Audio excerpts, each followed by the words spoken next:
Risk പാട്ടാണിത്. പാട്ട് വീണാൽ പടം വീഴും. ചിത്രത്തിന്റെ തിരക്കഥാകൃത്ത് ബെന്നി പി നായരമ്പലം, സംഗീത സംവിധായകൻ രാഹുൽ രാജിനെ പറഞ്ഞു പേടിപ്പിച്ച കാര്യമാണിത്. ചിത്രത്തിന്റെ ഏറ്റവും ഒടുവിൽ വരുന്ന ഭാഗമാണ്. ഈ പാട്ടിന്റെ പഞ്ചിലാണ് ചിത്രത്തിന്റെ ക്ലൈമാക്സ്. ഒരു ഫെസ്റ്റിവൽ സാധനം പിടിച്ചേക്കുമെന്ന് രാഹുൽ രാജിന് ചിത്രത്തിന്റെ അണിയറ പ്രവർത്തകർ ഒന്നടങ്കം പറഞ്ഞു.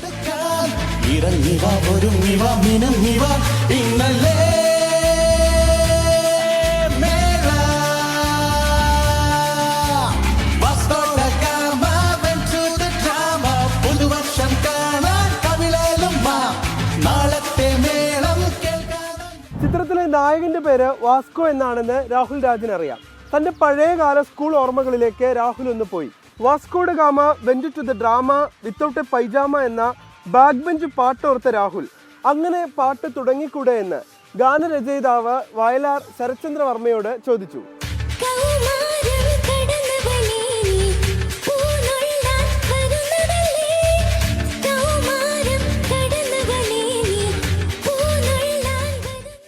രാഹുലിന്റെ സജഷനോട് ശരത്തിന് പൂർണ്ണ സമ്മതമെന്ന് മാത്രമല്ല, അദ്ദേഹം നായകന്റെ പശ്ചാത്തലമൊക്കെ ചോദിച്ച് മനസ്സിലാക്കി ആ പാട്ടിന്റെ എഴുത്ത് പൂർത്തിയാക്കി.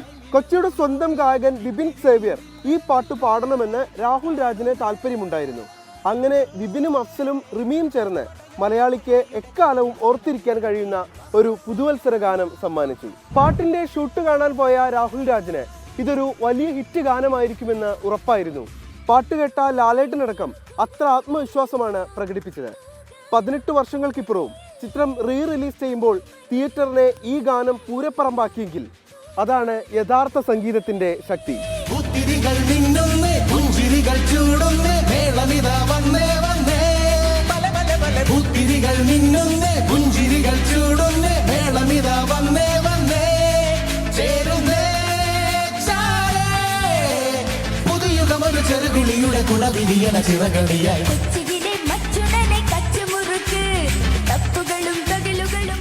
പ്രിയ പ്രേക്ഷകർക്ക് പുതുവത്സരാശംസകൾ. പാട്ടുവഴി ഇനി നാളെ. ലോകത്തെവിടെയായാലും ഏത് സമയത്തും 24 വാർത്തകളും ഓഗ്മെന്റഡ് റിയാലിറ്റി പാക്കേജുകളും എക്സ്പ്ലെയിനറുകളും വിശദമായി കാണാൻ ഞങ്ങളുടെ യൂട്യൂബ് ചാനൽ നിങ്ങൾക്ക് സബ്സ്ക്രൈബ് ചെയ്യാം.